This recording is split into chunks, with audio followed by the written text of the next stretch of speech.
Flex your business with an American Express Business Gold Card. You'll earn 4 times membership rewards points on your top 2 eligible spending categories, like transit and electronics, each month, on up to $150K in combined purchases per year.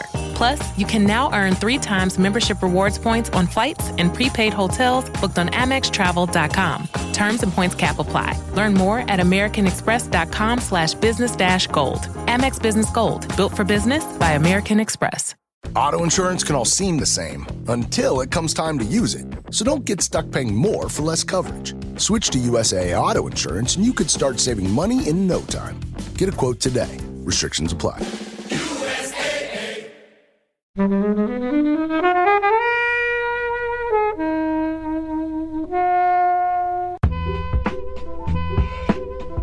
But I like the fact that they are pitching it, if you like, as something with a bit of class about it. And even Keanu, he brings that to any role, really. What, class? Well, no, just a sort of, it's like he's always thinking. His silence brings with it a sort of an air. Again, it's this pseudo air of he's incredibly thoughtful and intelligent and brainy. You can see the thinking. Absolute bollocks. They've amped up in terms of scope. I mean, they went to Rome in the last one, but here you're on the sand dunes of Casablanca with Halle Berry. Fine. That's not cheap, is it? No, exactly. Not, in no way, shape, or form.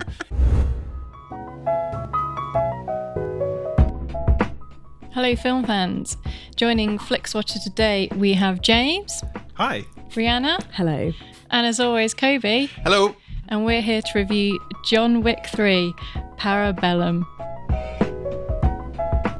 Thank you, as always, to the mighty people for the mighty, mighty tunes. And thanks to Ben from Rockwood Audio for his awesome editing skills. Please do remember to write a review and rate us on Apple Podcasts and anywhere you can do where you listen to the podcast, because it really does help us. And you can join in the conversation with us on Twitter at FlixWatcherPod and on Instagram at Flixwatcher.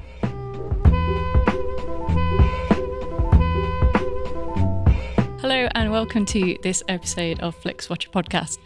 We have today with us James and Rhianna. If you would like to say hello to our listeners and tell them a little bit about who you are and what you do. Hello, I'm James King. I'm a film journalist and writer and presenter, and currently you can hear me on BBC Radio 2 talking movies with Joe Wiley. So you are back with Joe Wiley again? I'm back. That's the classic combo from like my Liz university Taylor days. and Richard Burton back together again. I won't say who's who. Yes, back, reunited, which is rather lovely. A little bit more mature. No, you're not. I've seen your Instagram posts. That's that's absolutely true. Do people ever come up to you guys? Oh, sorry, Rhianna, you're a broadcasting film journalist as well. Yeah. Do people ever come up to you guys and say, I saw that film that you recommended? Rubbish. Yep. Yeah. Happens quite a lot. Yeah. It does happen a lot. People also go, this is the most common one I get. Now there's something familiar about you. They never go, oh my God, James King, amazing. They go, now, what is it? Now, this, I can't quite think. Are you something to do with Mark Kermode? It's that sort of middle ground of vague recognition. Yes. I think you have a very recognisable face, though. Well, to most people. Well, yeah, I guess. Vaguely recognisable. Yeah. But voices, I guess, because we both do a lot of radio as well. Yeah. When people hear your voice, they often get it as well, don't they? Yeah. Yes. I do get people like, oh my God, I used to listen to you all the time. I find that so weird. Yeah. When people say that, because obviously they listen, it's a national radio station, but you forget. Oh, 100%. What was You forget you're broadcasting to millions of people. And might have a sway about, something in their life. That I find terrifying and ridiculous. But the best time with that was when because my now boyfriend used to listen to me when I first started, and he went to my university. We didn't know each other, and so he was like, "Oh my God, have you seen? There's a new film critic from Reading who did our course." And I love that he used to just like switch on to listen to me and then switch off again because he didn't like Radio 1 very much. But that I always think that's a really kind of Absolutely. like weird thing where he used to hear my voice before I even knew who he was. Yeah. I don't know, it's an odd thing. Yeah, it's definitely odd when people say, Oh yes, I grew up listening to you, and I remember you did a review of that film. Now what was it? Oh, now It's weird. Think that so Michelle Pfeiffer was in it. Now you said it was terrible, but actually Stardust. it's brilliant. What are you talking about? Yeah, and it's like this. You're talking about 2004. I can't remember that far back. But also, I love that it just stuck in their mind, because I have memories of listening to you on Radio 1 when I was in my childhood bedroom and having my little radio, my stereo on, and listening. I can't remember specific films, but I just remember just you coming on multiple times and always listening to what you had to say. Yeah. So meeting you was really cool when you came. That's why we invited you on. It's genuinely lovely to hear, and I get it when I meet DJs and presenters, and you go, oh wow, I've just met Steve Wright. My God, he's been on the radio forever. Has anyone ever said that about meeting Steve Wright? Yeah, I'm saying it. Just when you sort of meet people who you have grown up with, who have just always been around, Philip Schofield or someone like that, you go, wow, oh my God, Andy Peters. You so you also have a podcast, James. Can you tell us a bit about that? Yeah, the podcast is called Cinema Stories, and it's very simple format. It's just one guest chatting to me about their 3 favourite cinemas. And that, it could be cinemas they go to regularly, it could be a cinema they went to once, but it's just 3 cinemas that have stories associated with them, that they're attached to in some way. Rhianna was a guest on one episode. A great story actually about you going to see Philadelphia Story. Yes, well, we won't say any more, but go listen to that, guys. Involves we. You've heard it. Spoiler alert. It's so funny though, because I was listening to it, and my boyfriend unfortunately has a small bladder, and we are dictated about where we sit in the cinema. Yeah, with this in mind. That's literally me. It's a really hard condition, guys. Yeah, and it's especially when you're a film critic. Yeah, there are some classier chats than that on the podcast. It's not all about not on my one. But I mean, the cinemas you go to, it is such a visual thing. And when I heard the podcast and the format, I was just like, yeah. I want to know, because I have that visceral thing. I have the one cinema I went to once when I was on holiday. I had the cinema I grew up with, and I have the cinema that I prefer now. And that's when it's just like, bang, bang, tick, tick, tick. Those are the ones that you always have some kind of attachment. And my cinema at the university, there was 2 choices. Yeah. And both very, very, very different cinemas. And you used to work at one of them, didn't you? Yeah. Well, one of them was the main one in the town, which only had 1 film a day. Where was this? Oh, wow. Aberystwyth. Okay. One film a day? Yeah. I remember going in there and say, what's on? And they said, well, this film. And I went, and they were like, that's kind of it for a week. and then the other one was in the Arts Centre, where I used to spend a lot of my time taking people's tickets and watching all the films for free. Okay. Oh, that's nice. I always like it. So some of the people that we've spoken to on the podcast have also worked at cinemas, and I'm still jealous of them. Yeah, I never did. I am. My friend worked until really recently at the Clapham Picture House, and I just loved hearing all of her story while working in film. Yeah, and seeing the films anyway. And seeing the films anyway. I still loved the idea of that being her job somehow. Yeah. Jealous. Rhianna, can you give us a bit more about yourself before we're talking about the film? Yeah, so I'm on 6 Music with Lauren Laverne on Monday mornings doing reviews, film, TV, streaming. Used to be on Radio 1. I also present or co-present an online streaming series called Build, which is like an interview series for TV, theatre and film. And I'm kind of broadcast primarily. I'm always very envious of people who write a lot. I'm always very envious that James has written a book.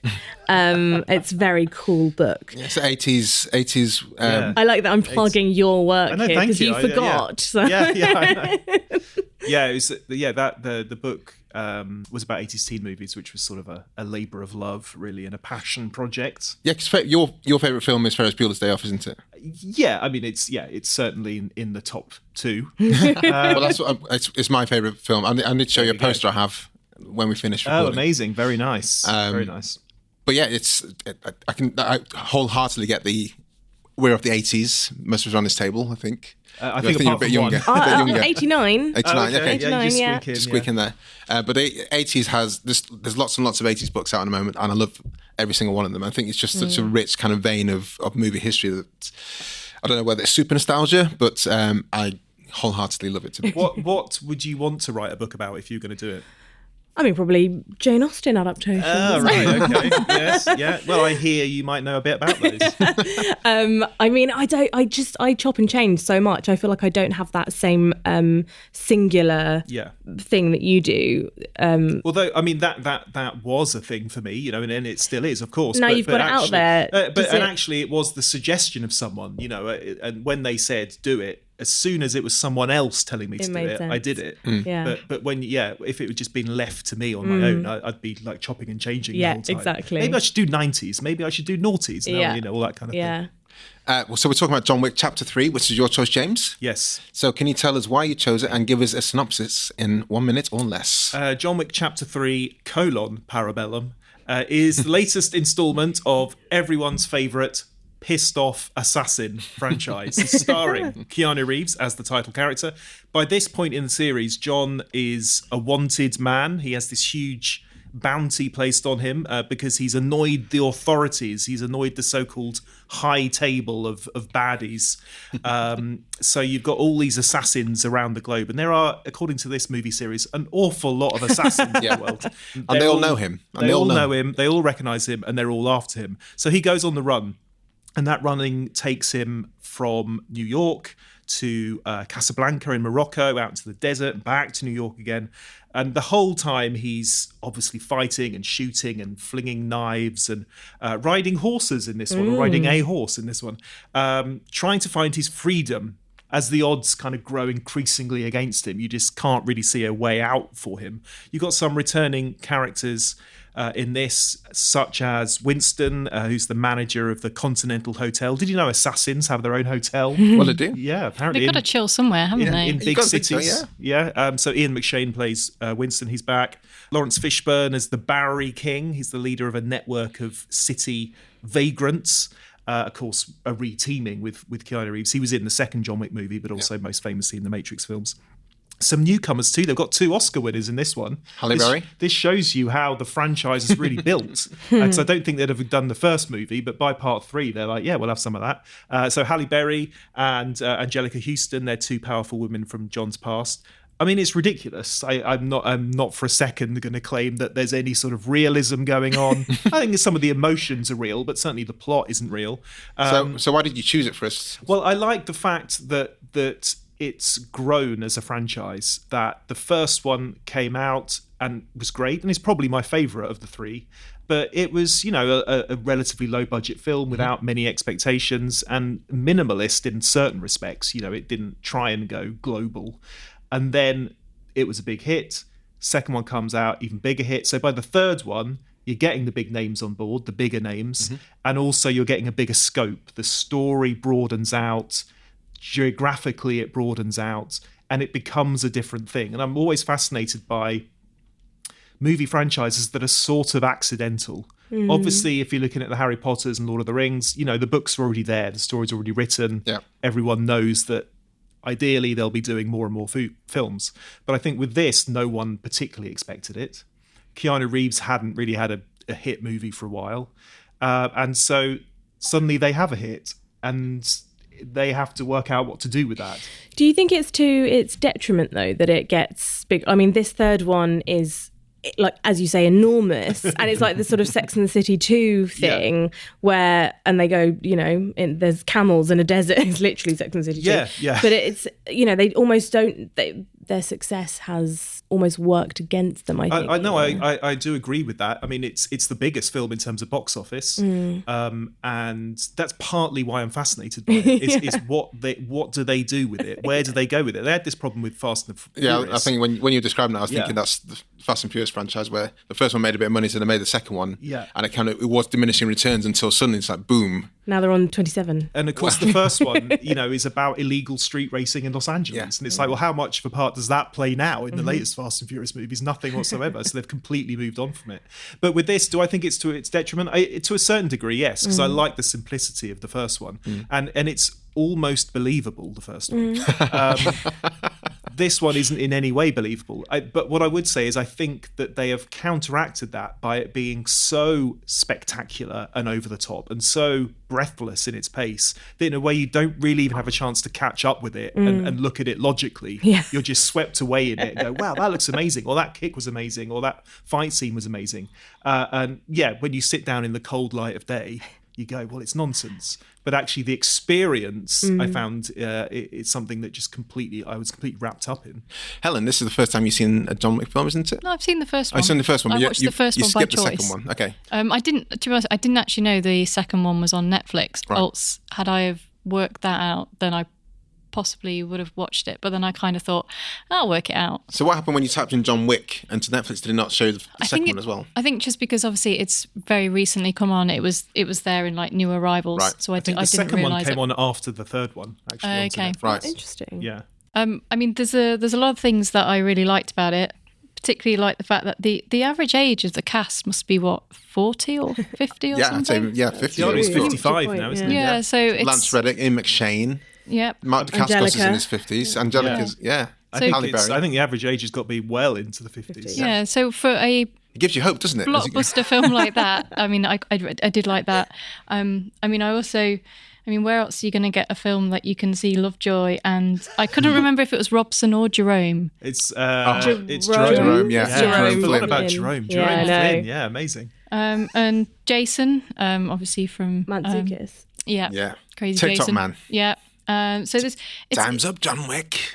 it's got so much pop culture going on that it's probably got too much going on, but it looks amazing as well. It really, really, really, really does look amazing, and it is bonkers. And it's been a while since I've seen kind of death by book and book to the When you nuts. say it's a while, I mean, how often have you seen that Maybe in the it's past? happened before. I don't know. It wasn't a Bourne film, but not as Possibly, visually yes. as But this. yeah. I think that I love that, and that's quite early on in the film. It's isn't very it? early sort of on, yeah. setting up what this film's going to Yes. be like. But I love that there's sort of a pseudo-intellectual side to these movies. First of all, with the Latin in the title, Parabellum, which doesn't need to be means- there. It means prepare for war. Yeah. Oh, yes, But it because Ian doesn't need to McShane be says there. it. Doesn't- Yeah. I mean, let's be honest. It does not need to be there. No way, shape or form does it. And it's then great. even the death by book, which is, I think it's in a library, isn't it? Yeah. Yes. Fight. The New York City Library. Exactly. And you think that sort of gives it this like air of class and literary, appeal.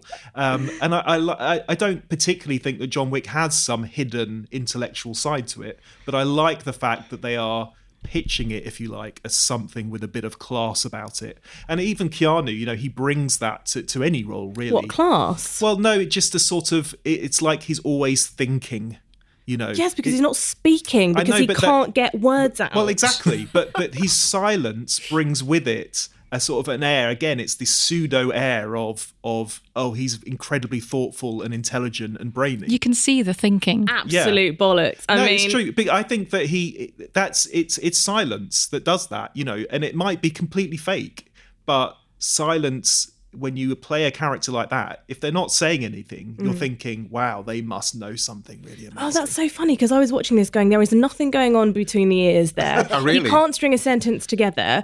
Every word that he says comes, and whereas like Ian McShane acts, he actually acts opposite him, which is quite Jonathan. impressive.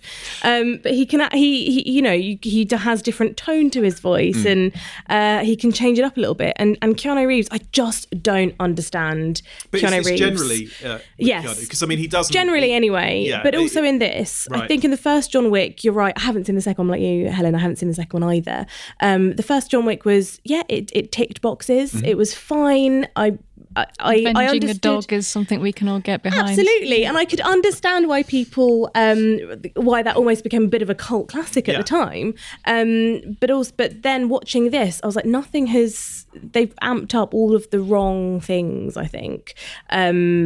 It looks beautiful. The lighting throughout is absolutely stunning. And there are those scenes almost like a bit Bond-like, Yeah. with the glass Yeah, definitely, and the darkness. And I What, think the band, The Darkness? no, not I didn't see them. darkness. Wrong film. Justin Hawkins. He was Justin- there. He was one of the assassins. But it frustrated me. No, it didn't frustrate me. It bored me because there were so many of these elongated fight sequences, which I understand people are going to see this to watch the fight sequence and nothing else. But for me personally, I was like, well, I've seen you do this for about 10 minutes now. I'm just going to skip forward a bit to see if it's, oh no, you're still doing it. Oh, there's a little bit of dialogue. Oh, and now you're back to the slicing each other. And I don't know, once it's not The Raid, you know, The Raid does action like no other film. Yeah. And Keanu says he was massively influenced by The Raid. of course he fucking this, was. This was that was the film he wanted to make. And I do think that, again, you know, as the third film, with the success behind it, and you said is a victim of its own success, there's always this feeling that you have to go bigger and go longer, and you have more money, you know, for the third film. And it's hard not to just rub your hands and say, yeah, I'll take that money. Let's Casablanca, make a really long fight sequence. And I like those fight sequences. But actually, do I think that final fight sequence in that big mirrored room is the best thing in there? No, I do think it goes on too long. Yeah. For me, the simpler ones are the better. I'd prefer to see a book fight rather than, you know, some 20-minute long, visually stunning scene. So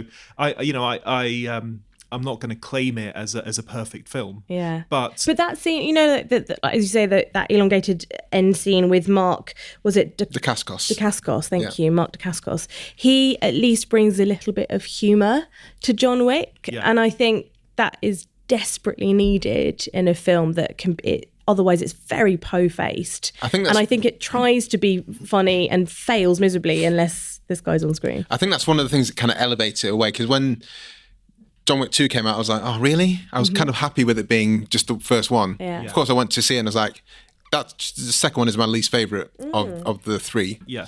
And again, but it left on such a cool cliffhanger. Like he's got an hour to escape. And so I was super excited for this one because I thought, oh, you stuck the landing in a way, but still, I thought it was really baggy, the other one. This one, like I said, they've amped up in terms of scope. I mean, they went to Rome in the last one, but here you're in the sand dunes of Casablanca with Halle Berry. You know, fine. That's not cheap, is it? No, exactly. Not, in no way, shape, or form. It does look stunning. The start of this film was, for me, just like breathtaking. The first kind of half hour, those first few fights. Yeah. The one in the knife stroke weapons factory. I loved how he was going to use that gun with that specific bullet, but the gun wouldn't work. So he spent like 2 minutes putting it together, just in time for that one guy to come through and bang. And then they had that fight in the corridor, and suddenly both people realize they're surrounded by knives. Yeah, and very handy. Yeah, and then it becomes this thing. I thought that's just super, super inventive. But it is baggy, and I think it could have done with one or two less of the fights and tightened it up.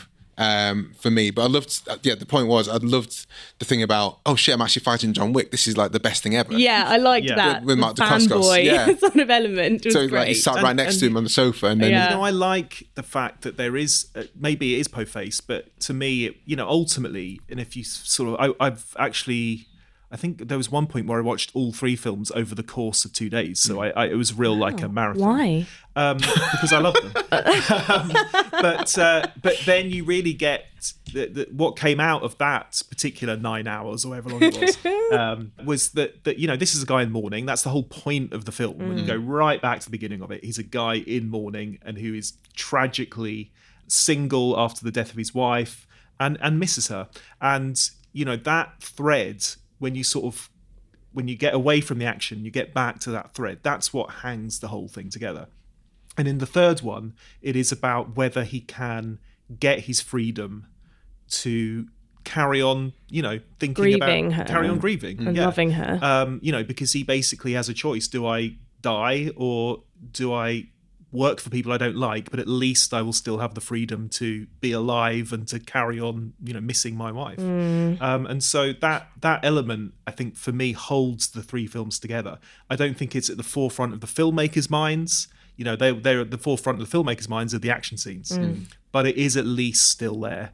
And I think Keanu does that well because, he can do kind of miserable, broken, moody. Well, very, he's very had well. his, I suppose, his fair share of tragedy in his he says, life. that any performance he gives, he does draw on his own experience, and I think that's something that the public, in terms of their love for Keanu, really resonates with them because of what he's been through himself. I think this is Keanu at the most Keanuist in terms of how you talk about his intonation. At some points, I was laughing at how he read the lines, but you knew he was just like, "I'm back," and even when it's like guns, lots of guns, that's the final line, isn't it? Yeah. But he knows that, and there's even a Matrix reference in it, so it's guns, aware. lots of guns. It's aware that it's who he is and what he is exactly, and his status. And I think maybe Keanu would actually want to hold back on that a little bit because I think he's a bit more modest than that. But the filmmakers are going, look, we've got Keanu Reeves in this film, we're paying him a lot of money, let's milk this for all it's worth and get him to be, as you said, the most Keanu that he's ever been. He can be, and I mean, last year was a good year for him, and I think this year coming when the next Bill and Ted's coming out? Yes, in the summer. But always be my maybe when he appears in that was as fantastic himself, little yeah, and he's also sending himself up in the new SpongeBob SquarePants movie as well. So and Duke Kaboom in Toy Story 4. Yeah. So the guy's got a sense of humour. Yeah. I just wish it would come out more in this. Well, I mean, I don't think it the emotion that you were talking about. Yeah. So that line, when he meets the elder, and that he gives that, he's like, "Why should you live?" And he gives the reason of wanting to remember his wife. I was like, oh, I bet they were really proud of themselves in the writer's room for that. And then watching that on screen, I was like, just didn't do anything. I thought it was laughable. I was like, that doesn't. Yeah, but I think there's a theme about freedom throughout all of them, because it's so much about the rules of being an assassin, and when he breaks the rules, all hell breaks loose. Which is what happens in the second film, right? Yeah. Yes, and so is this guy who is constantly trying to be free and away from all those rules and regulations associated with his former job, but he can never quite escape it. And I do like, and I think that's actually a theme in a lot of Keanu Reeves movies. The Matrix is ultimately about someone trying to find freedom, isn't it? And trying to be in control of their own destiny. And I think that's something that probably resonates a lot with him. He's known as someone who just likes to do his own thing and not really play the game in any way. Except, I don't know. I guess I was looking for logic in a world where, as you say, there is none. And I think I just was trying to see There's more logic in the first one, isn't there? Yes, that's why, it's got to... I mean, in this one, for example, there's a bit where he's sort of with, in New York, and they say, oh, we'll get you away. And then the next moment, he turns up in Casablanca. Yeah. Like, well, how did you do that if you're on a boat? I think they say a boat, don't they? It takes 14 days, apparently. There you go, exactly. I did think, surely, can't we at least have a little scene of him on the boat or something to suggest how this... Having a Mai Tai on a cruise ship. I mean, what did he do in those 2 weeks? Does that mean he came back in a boat as well? So this is over the course of a month. At least where it's presented as like 2 nights. Yeah. It just felt like kids in a playground playing tag, and then like the safe tag. And then the safe house of, like the climbing frame is the Hotel Continental. Yeah. That's just like this, that imagery just kept coming back to me. Well, they're doing another one, and I love the series. I love this third one, but with each sequel, I kind of think, oh no, I really hope that they can sort of do something special with it. I don't have 100% confidence in them because I don't think you do with any series. You kind of go, well, we've seen where Star can Wars. This go? There's a limited amount of scope for where this can go. So did you? Yeah, because when I came into the cinema excited because I loved the cliffhanger, I was also excited because I thought this is going to be the final bit of it. I thought that was going to be the final part of it. More for you, Kobe. It was. When I was like, oh. I know he's not dead, because why would he be dead? But really, he's gone back to the Bowery King, and we see the Bowery King again. He's alive. Yeah. And I was like, oh. I'm angry. Are you? Yeah. But nothing ever ends, does it? I mean, that's not just John Wick. That's just anything. That's nothing just the film really industry. ever ends anymore. It's kind of going to be the Matrix sequel that the fanboys really want, as opposed to the actual Matrix sequels. Isn't Matrix 4 coming out? Yeah. But no one wants that. Yeah, I love that 2 of the 3 Matrix films, but I think the moment's passed. Yes. Yeah. And that it surprised me. But has the moment passed for Bill and Ted's though? Probably, I love Bill and Ted. Oh my god! I mean, the book that we mentioned that that I wrote about 80s teen movies, that it's got excellent adventure in the title. I love Bill and Ted, but could I live without a Bill and Ted threequel or whatever you want to call it? Yeah, of course I can. I've managed since 1992. Yeah. So I can manage, for a few more years.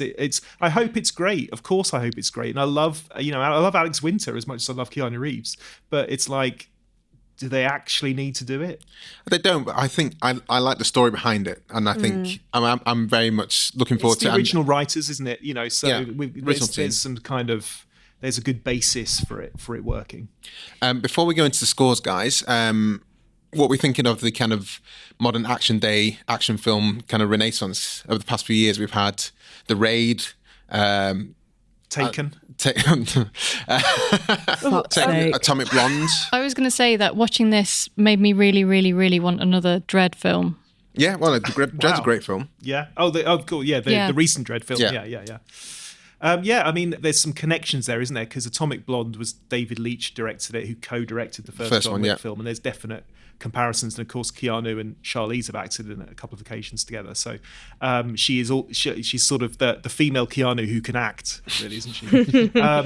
But yeah, ultimately they're revenge films, and we can laugh at Taken, but what Taken did was bring the revenge film back into vogue, so very successfully. You reckon this is all at the feet of Taken? To a certain degree. And again, that was an older action hero, wasn't it? That was someone who, Liam Neeson had been around for donkey's years before that movie came along, and it was a real renaissance for him. So what is it, though? Because what is it about these aging action heroes that can't act but can fight? You're saying that about Liam as well? Yeah, wow. Yeah. But they can fight, and there is something compelling about seeing that older guy, and you're like, I think you said, Helen, at the beginning, you're rooting for them just existing in a world where everyone is getting younger and younger. But why are they spawning? Well, there's this kind of no nonsense feel about it. I think the Taken films are more no nonsense than John Wick, because Taken, I don't think, and by no nonsense, you mean nonsense. Well, yes, but the Taken films don't have any pretensions about them, whereas John Wick does, and I relish those. I'm more than happy with those. The high art. Yeah, exactly. Like I said, Parabellum, killing with books, that's high art. I think it's that idea of just people getting on with stuff. Yeah. In a world of red tape and in a world of faffing and fannying around and things taking ages, and it is mainly guys, that these guys just go, right, I'll do this and get on with it. Well, how do you think it compares to something like Bond then? Because we have another aging action hero in How old's Daniel Mr. Craig. Is he 50? Early 50s. Early 50s, yeah. And those films don't, they're slick. They have more plot, I guess, don't they? They do. Yeah. I mean, it's sort of, it's like an espionage element to them that you don't really get with John Wick or Taken. They're a bit more linear, aren't they? They're just like, this has happened, they're going to get their revenge. Yes. Whereas Bond is a bit more full of intrigue. Well, that's one of the things I loved about The Raid and Dredd and the first John Wick was something happens. It's like a Mega Drive game. It's like a Sega game. It's like something happens. Someone's got kidnapped. Someone's died. You have to go from A to B via all the different bosses. And that was John Wick 1. That was The Raid 1. That was Dredd. And for me, when it becomes a bit baggy, I was like, I just want to.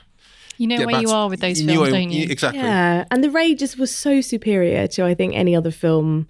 It was astonishing. It still is astonishing now. Yeah. Can we talk about the animals? We can talk just about briefly. Animals. Sure. I mean, that was the best thing for me in John Wick 3 was just they just shoehorned in so many dogs. There's a cat, there's a camel, horse foo, a dead blowfish.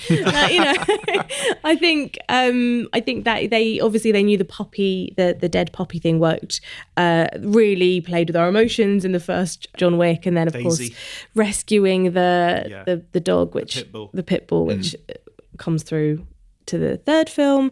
I think that's where the real emotion, forget the dead wife, I think it's all about the pit bull, the reunion between John Wick and forget the dead wife. and who doesn't want like a pair of attack dogs? I mean, they were fucking cool, weren't they? When Robson Jerome Jerome Flynn shot that dog, it's like that was one of the worst things in the film. That was like It was devastating, and then he got his balls chewed off by another one. Yeah. Brilliant. That was. I really hated Unchained Melody, so I'm glad that finally Robson and Jerome, or at least 50% of them, get their comeuppance. We're not a fan of Bronn in Game of Thrones, though. I didn't watch Game of Thrones. Oh, okay. I know he was in Game of Thrones, but I didn't watch it. Yeah. What accent does anyone know? What accent was Jerome? No idea. A sort of generic Eastern other. European, Russian. I mean, he must have just been surprised to have got the call, really. Yeah. We all were. When I saw his name pop up, I was like, shut up. Well, I remember the first time watching it thinking, oh, no, I really recognise that guy. Of course, it's not Jerome Flynn, we know that. But who is it? Do you know what? I thought that about Angelica Houston. I was just like, oh, they've got like a subpar Angelica. And then I looked up, I was like, oh, fuck, it was actually Angelica. Yes, because, when you get to part 3 of a franchise that's making lots of money, suddenly it becomes a lot more interesting to all these Halle actors. Berry. You'll get those phone calls returned, Yeah. Now, let's head to the scores.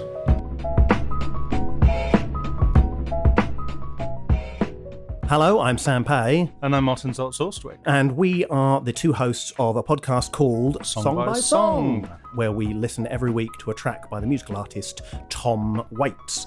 You might know him for his gravelly voice, very nice, his appearance in films, but also his multi-decade spanning career involving blues, jazz, and all sorts of other kinds of experimental music. So we're basically like a book club for Tom Waits. And if that sounds like your cup of tea, you can find us at songbysongpodcast.com or wherever you get podcasts.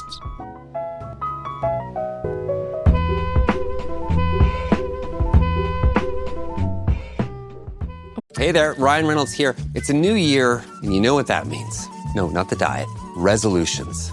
A way for us all to try and do a little bit better than we did last year. And my resolution, unlike big wireless, is to not be a raging and raise the price of wireless on you every chance I get. Give it a try at mintmobile.com/switch. $45 upfront payment required, equivalent to $15 per month. New customers on first 3-month plan only. Taxes and fees extra. Speed slower above 40 gigabytes on unlimited. See mintmobile.com for details. Welcome to the Flixwatcher scores. All of the scores are out of 5. You may have decimal places, and we will start with you, James, with the recommendability, please. I'll go 4, only because I think I can't recommend it to everybody because not everyone has seen the first 2. I do think that that's a prerequisite. Well, these guys haven't seen the second one. They've seen the first. I don't think that hurt the film. Okay. I just went on Wiki, read that for 2 seconds. Yeah, but you have seen one other one. If you've seen no other films, yes. I mean, you might be able to go, well, the choreography of that fight scene is amazing, but you're not really going to know what's going on, I don't think. Or at least have... Yeah, I know what you're saying. I mean, listen, I know clear. It's not Tolkien, but, there is at least some investment in the first 2, I think, that would be recommended. So, with the I'm giving it 4. characters. I'm giving it 4 out of 5. That's not bad. I would go. I'd recommend it to, I guess, people who like extreme action, but no one else. So too. Helen, I'm going to give it 3.7. It loses some marks for the 14 days by boat.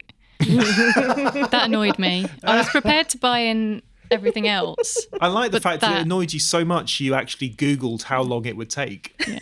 When you put it into Google and it comes up with, obviously, people had already been searching for that. Yeah. Right. And also, I think the last half hour could have gone.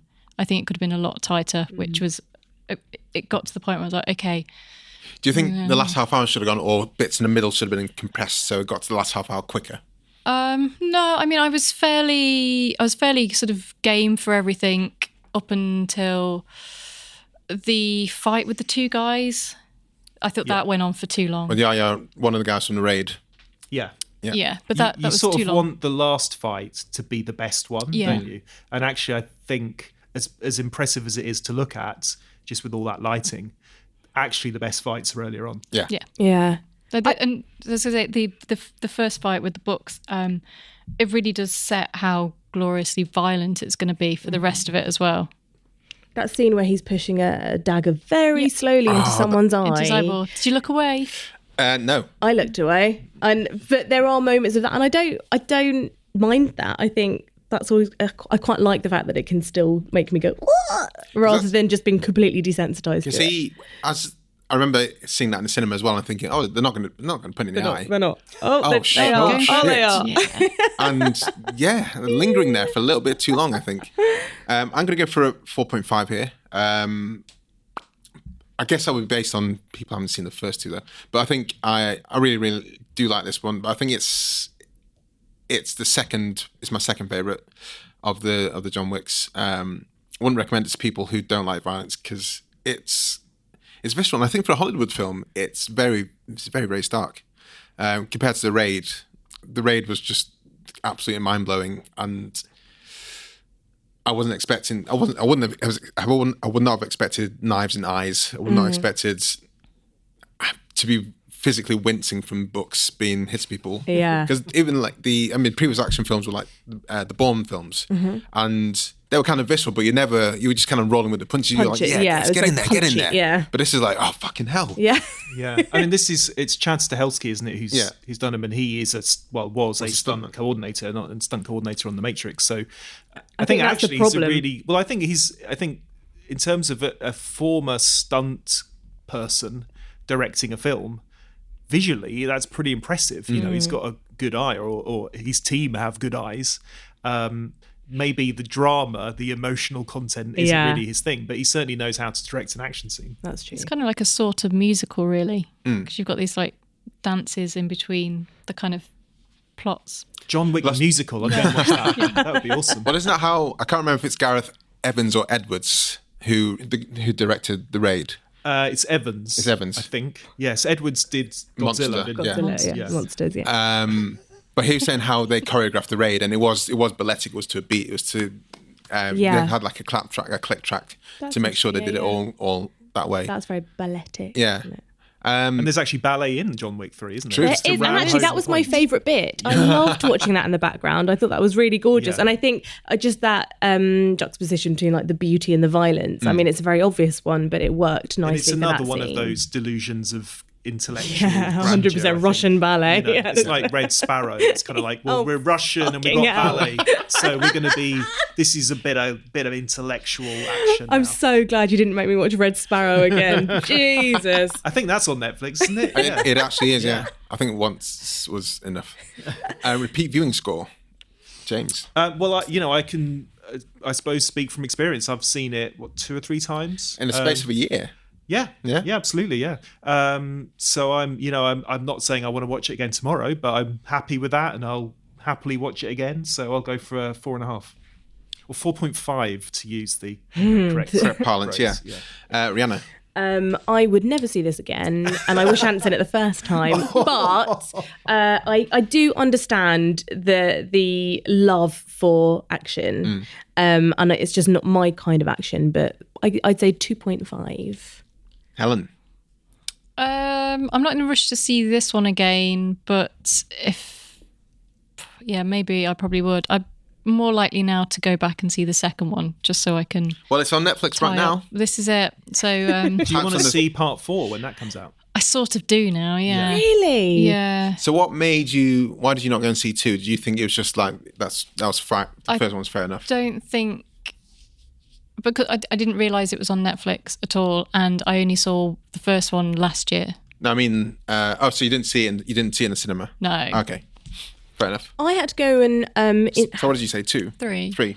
I had to go and interview Keanu Reeves for John Wick, and I think I harboured a bit of resentment because I was supposed to be doing something else that day for work, still for work, but it's something that I found more interesting than interviewing Keanu Reeves. And then You just lost the audience. I know you're like, what? Lots of people are like, I'd love to. I'd love if that was my job. I had a life-size poster of him on my wall when I was younger. Wow, was it for a really? specific film or just a Was it a post? Matrix one? No, it wasn't. No, it was earlier than that, and it wasn't. It was him kind of like looking normal. Oh, Right. It What like- does that those entail? days. Like I think he had like a bit of facial hair and kind of like a Yeah. normal short haircut, so it Right, wasn't okay, like yeah, yeah. the kind of long dude hair he had. So what's your favourite Keanu performance? Or film? Not necessarily his performance, but what films? Speed, or I love Bram Stoker's Dracula. It's awful, but I really like it. I don't think So I've seen it all the Speed. way through. Speed. Yeah. I think Nice. Point Break. Yeah, Point Break is something special, isn't it? More maybe for Patrick Swayze, but I do actually love their bromance. I think it's a really brilliant film. Yeah, and The Matrix. I watched The Matrix again recently, and it, I thought it would have aged really badly. I was so into it in like 99, 2000. Yeah.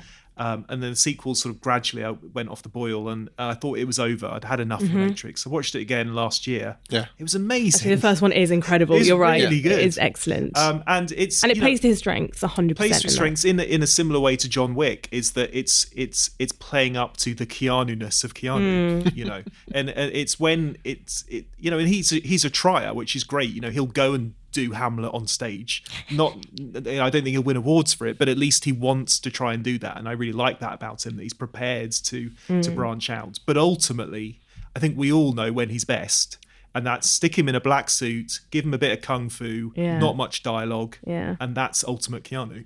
But that's it, because when I was interviewing him, he just was so monosyllabic until he started talking about guns. Really? And he really came alive and was so passionate and enthusiastic about talking about shooting guns. And I was like, this is the one bit I can't really play on Radio 1. Yeah, sure. And that was really frustrating, because it was like, this is the only, it might have been my shit questions. There's a YouTube video, isn't there, of him in training for, I think it was John Wick 2, yeah. Yeah. It was and I mean, it is phenomenal, and there's people saying that the gun handlers who work on action movies, saying he's the best gun handler we've ever worked with in terms of Hollywood stars. So he does really immerse himself into these things. I don't know if that's necessarily a good thing. No, I mean, he seems to be against it generally. I've heard him talk about it. He's not sort of NRA or anything. But he's too nice. I know he's got such a lovely reputation. Actually, it is an incredibly violent series of films. The John Wick movies. They are. Even I, as a fan, did sit back and go, is this entirely the mood that I want in 2019, 2020? Guns, lots of guns, and for that to be a punchline. Clearly. Well, it is, and for lots of people, because they're huge hits.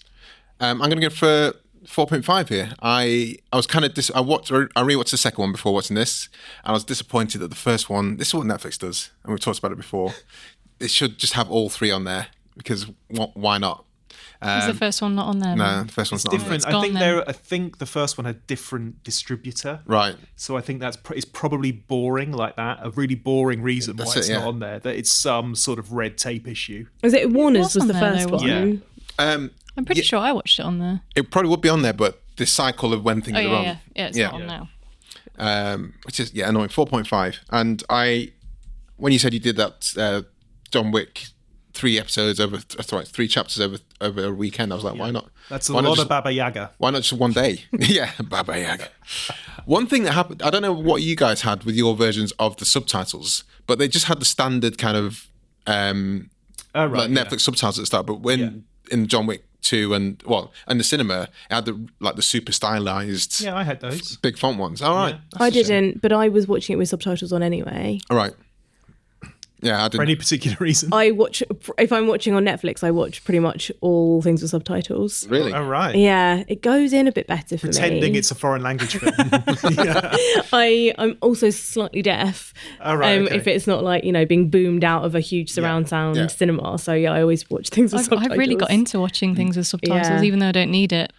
It becomes a habit, and then you can't get out of that habit though. That's the Two trouble. birds, one stone. You can imagine you're watching an Almodovar movie or something. I got, as Bong Joon-ho said, I got over that 1 inch barrier. I used to watch it quite a lot, but then when you're watching some comedies, the punchline often comes before. That's really annoying. Yeah, actually, and shit, let's turn this off. Yeah, that's what I have to do, like on The Good Place and things like that. Yeah. Oh, that's true.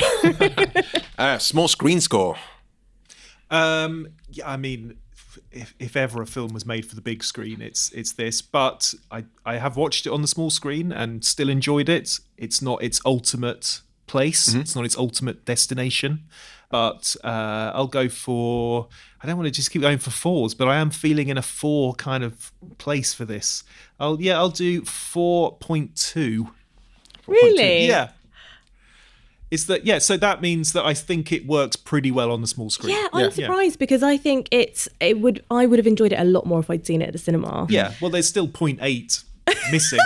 I really think I would have been a bit more immersed. I think the lighting, as incredible as it was, would have just been on another level if I'd seen it, like the cinematography. And it's also kind of weird because this is getting very nitpicky, but I suppose you can watch Netflix on the small screen, but there are so many different sizes of small screen. Yeah. You know, and I've watched stuff on my iPad and I've watched stuff on a big screen telly, you know, and so even though it's ultimately the same thing, it's still watching stuff on Netflix. It's a very different experience, isn't it? Well, I watched The Exorcist because I'm really frightened of horror films, but I had to watch it for work. So I watched it on my iPad deliberately on a train where I thought I won't be scared by this. And it worked. And I didn't think it was that great. And then saw it again recently on a projector on a much bigger screen. And it was phenomenal. And I was like, oh, this is why you shouldn't watch things on of that sort of level on a small screen. So I think that and certainly, I mean, you know, I saw it on the John Wick 3. I saw on the big screen for the first time. Yeah, and I think that's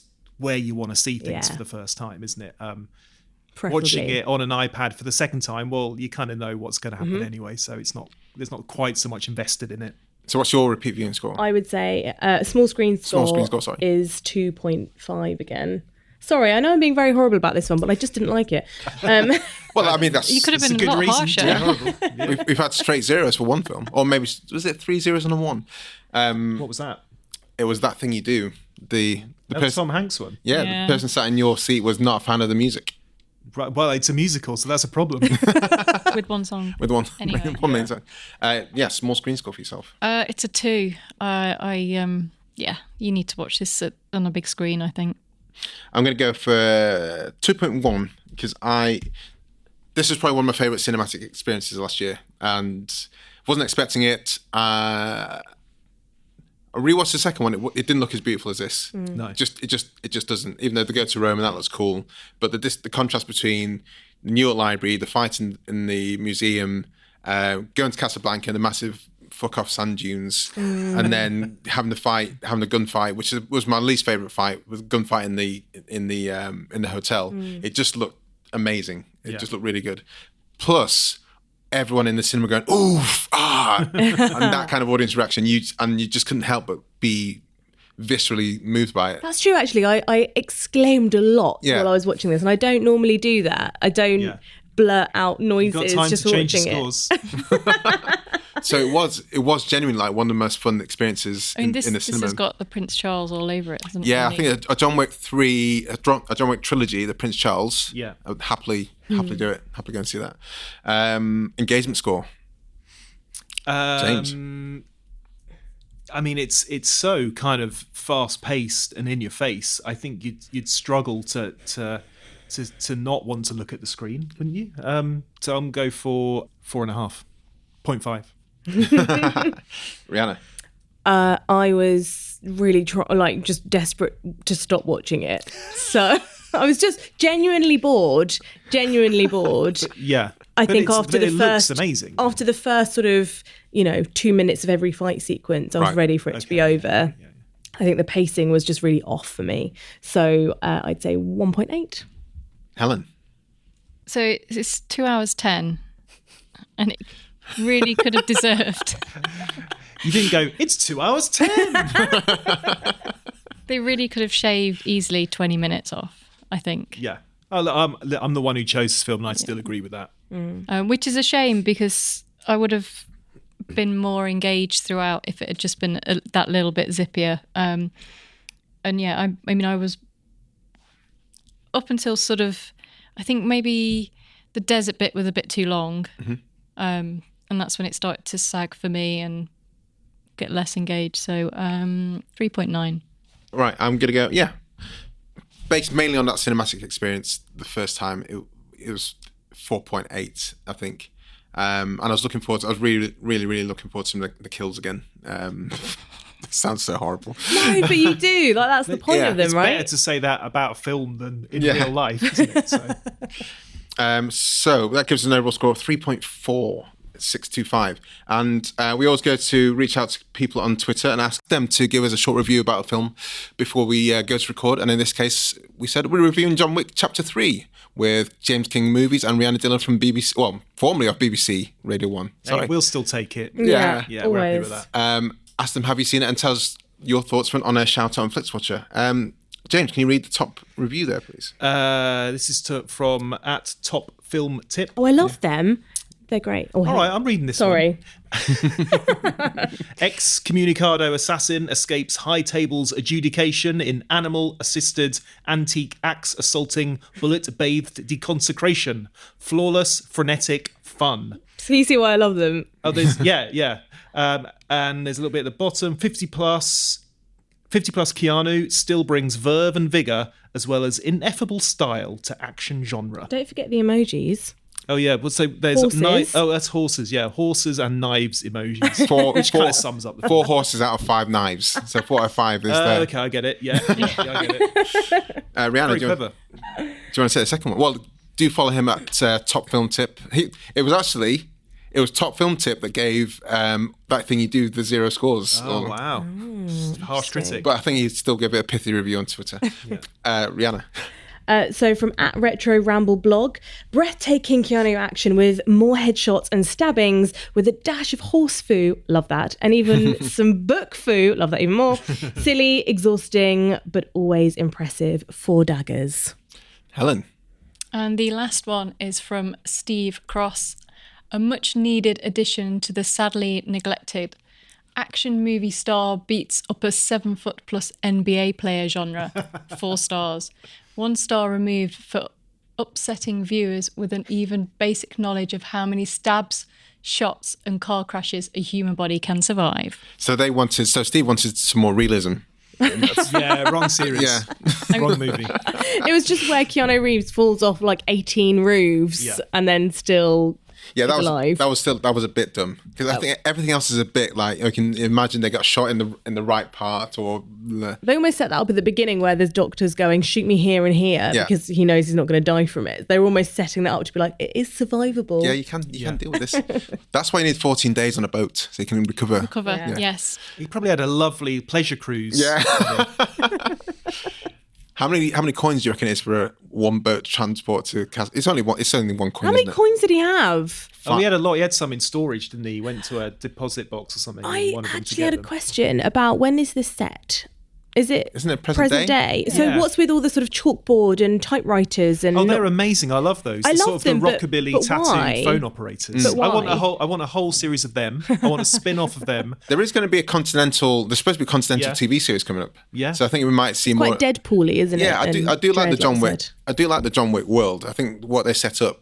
And I think that is why it's ripe for doing more films after the first one because the whole kind of mythos and the coin and that adds more to it. It's not just, it wasn't as simple as the raid where it was get from bottom to top. Yeah. But why chalkboards and typewriters are not computers? I think it's just style over content. Yeah. Okay. Fair. Yeah. And it does look cool. Yeah. It really looks does. Great. Yeah. Yeah, because it's all like Mad Men styled. Like call centre, isn't it? Yeah, and they're all with an emo sort of theme to it. Exactly. Everyone's got sleeve tattoos and exactly. I love that. And the more you look at them, you go, "Oh, there's piercings as well." And there's a more sort of emo look to it. But on the face of it, it looks sort of like something out of Dad's Army retro. then you go, "Oh, actually, no, it's a bit more goth than that." I don't think anyone's ever put Dad's Army and John Wick in the same review. So well done. There you go. Well, that's why he came on here. That's why he invited you on here. He said, "As long as you mention Dad's Army." Could you sign off, guys, by telling us where people can find you online? I'm at Rhianna Dhillon on Twitter, I think. Well, you're up there actually on the big computer screen. We can check. Oh, yes. Yes, you are at Rhianna Dhillon. Yeah, thanks. I'm reading my one now at James King Movies on Twitter and Instagram as well. Fantastic. Thank you very much, guys. Thanks for coming on. Thank you. Bye. Enjoyed this episode of Flixwatcher podcast? Why not leave us a 5-star review on iTunes? You can also follow us at FlixWatcherPod on Twitter and we're at FlixWatcher on Instagram. Thanks as always to the mighty people for their mighty tunes and Ben from Rockwood Audio for his awesome editing skills. If you're looking to get your podcast edited as sweet as this, get in touch with Ben and that's Rockwood, ROKK Wood Audio. Tell them Flixwatcher sent you.